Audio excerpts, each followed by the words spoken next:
List এ ক্রিকেটে বাংলাদেশের হয়ে ১০,০০০ রানের মাইলফলক ছুঁয়েছেন মোটে দুই ক্রিকেটার, তামিম ইকবাল এবং মুশফিকুর রহিম।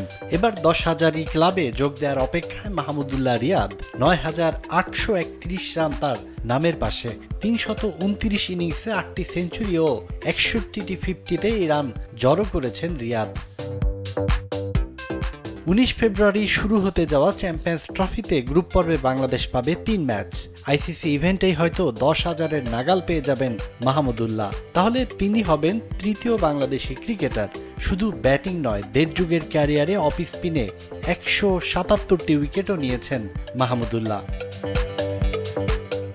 রিয়াদের মতো ৯,০০০ রানের গণ্ডি আরও আগেই পেরিয়েছেন সাকিব আল হাসান। তার ১০,০০০ রানের মাইলফলক ছোঁয়া হবে কিনা সেটি ঘিরে রয়েছে সংশয়।